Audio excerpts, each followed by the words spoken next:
I've been real excited to do horror pieces. This is an art to clown that I have in the process of doing. This is the first session.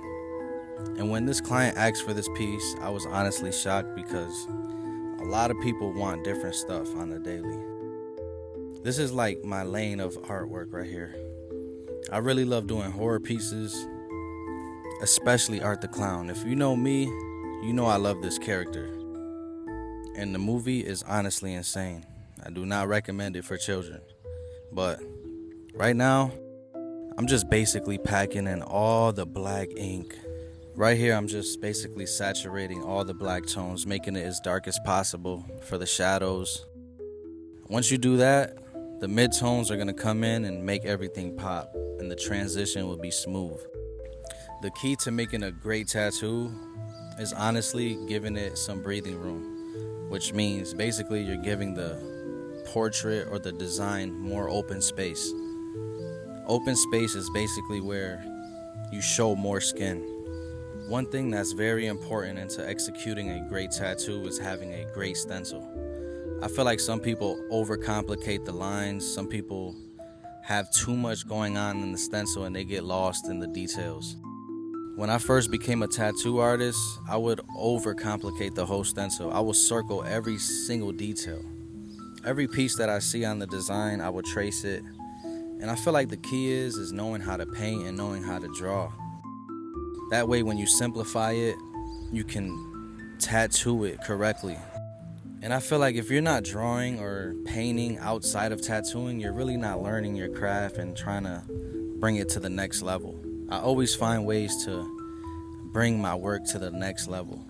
Like with this Art the Clown piece right here, days following up, like a week before I knew I was gonna do it, I basically studied different Art the Clown tattoos, different photos from the movie, and I figured like what colors are underneath.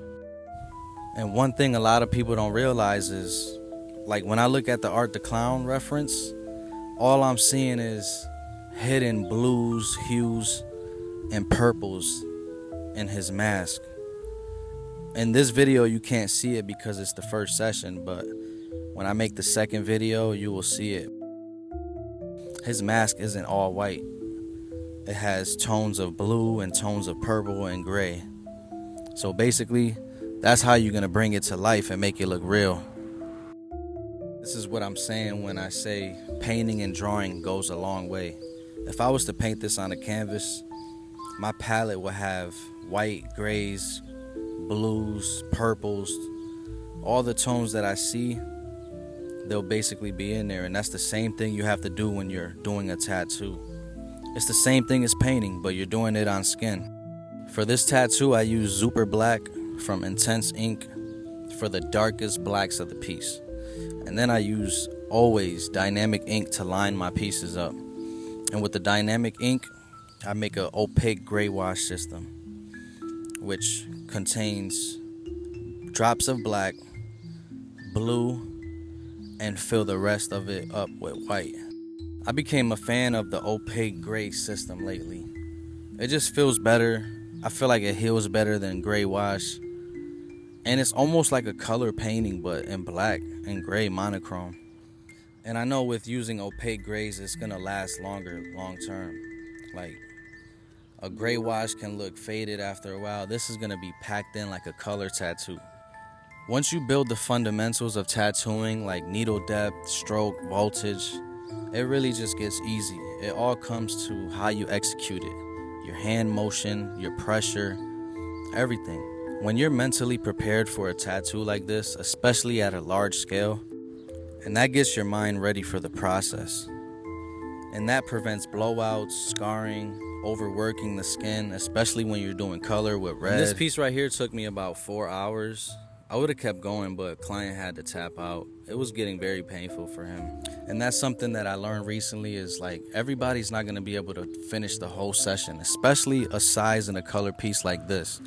So keep in mind when you're doing a large scale piece like this, just remember that when you stop, make sure you have every detail. Maybe you could bloodline it. That way next session, you'll have the lines and everything to finish it off. Yeah, that's basically it. Some tips and tricks that I found out recently of my process and the way I do things. You always just want to be prepared for each tattoo. Even if you have to study the reference a week before you tattoo it, do so. Whatever it takes to make your craft get to the next level, just study it. Study your craft, keep perfecting it.